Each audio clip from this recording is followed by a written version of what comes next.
नमस्कार दोस्तों, मैं रोहित सिंह ट्रिपल.com पर एक बार फिर से आप सभी का बहुत बहुत स्वागत करता हूं। आज बात कोरोना वायरस से निजात पाने की कि आखिर जब हम इससे थोड़ा सा छुटकारा पा लेंगे तो उसके बाद हमें किस प्रकार की प्रिकॉशंस का इस्तेमाल करना होगा, हम किस प्रकार इससे आने वाले समय में बचे रह सकें। तो उससे बचने के लिए ऐसे कौन से उपाय करें कि हम कोरोना वायरस आने वाले समय में भी हमसे दूरी बनाकर रखे। मैं यहाँ पे कुछ ऐसे ही पॉइंट्स आपसे डिस्कस करूँगा, कुछ ऐसे छोटे छोटे पॉइंट्स आपको बताऊँगा जिनको फॉलो कर हम सभी आने वाले समय में कोरोना वायरस को अपने से दूर रख सकते हैं और इस बीमारी को अपने घर आने से रोक सकते हैं जब तक इसका कोई पक्का वैक्सीन या फिर इसकी कोई पक्की दवा नहीं आ जाती तब तक। आइए देखते हैं। सबसे पहला पॉइंट तो एक ये है कि हम लगभग अगले 2 साल तक के लिए कोई भी विदेश यात्रा ना करें।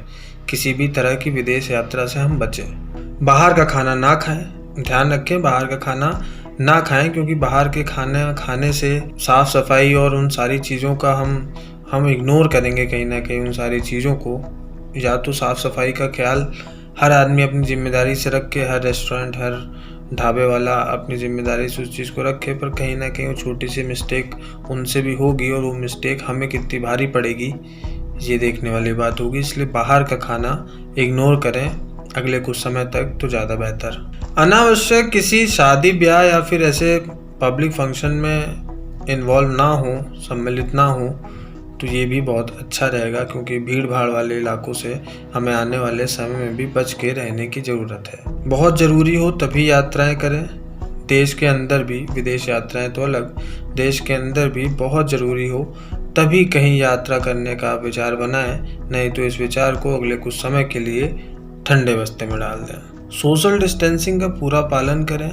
किराने की दुकान पे, मॉल में, बाज़ार में, कहीं पे भी अगर आप भीड़ भाड़, वही वाली बात फिर से, भीड़ भाड़ वाले इलाकों में जाने से खुद को बचाएं और जहां पर आप जाते भी हैं तो डिस्टेंस मेंटेन करके रखें। इसी के साथ एक चीज़ आती है कि सर्दी जुकाम वाले व्यक्ति से दूरी बना कर रखें। सर्दी जुकाम जिसको हो उससे थोड़ा सा दूरी बना के रखें, उसको भी सचेत रखें और खुद भी सचेत रहें। और एक महत्वपूर्ण बात कि मास्क का इस्तेमाल आने वाले समय में करना ना भूलें, करते रहें। अगले कुछ महीनों तक मास्क का इस्तेमाल करें। जब भी बाहर निकलें मास्क का इस्तेमाल करें, वो हमें पॉल्यूशन से भी कहीं ना कहीं बचाता है। बाकी कोरोना वायरस जैसे अन्य वायरस हमारे शरीर के अंदर ना जाए, उससे भी हमें निजात मिलेगी। तो मास्क का इस्तेमाल करना ना भूलें।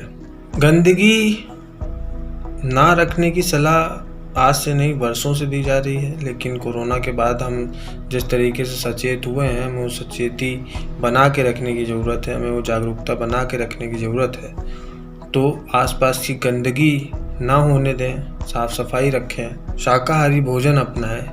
मांसाहार से कई बार ऐसा बोला गया है कि जानवरों से इंसान में आया ये कोरोना वायरस, तो कुछ समय के लिए अगर मांसाहार को अपने से दूर रखा जा सके तो ज़रूर शाकाहारी बन जाए कुछ समय के लिए। अगले 6 माह तक सिनेमा घर, मॉल या फिर भीड़ भाड़ वाले बाज़ारों में पार्क, पार्टी आदि को अगर आप अवॉइड करें तो बेहतर होगा।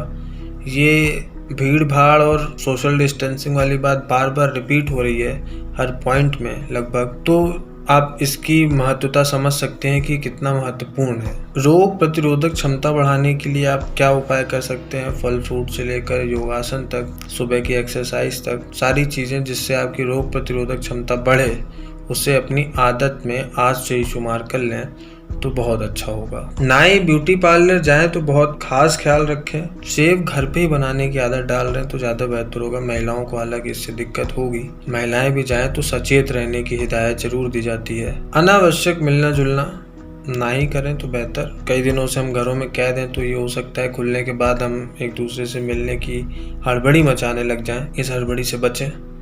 अगले कुछ महीनों तक अगर आप खुद को और अपने परिवार को सुरक्षित रखना चाहते हैं तो फिलहाल तो घर पे ही रहें और सुरक्षित रहें। धन्यवाद।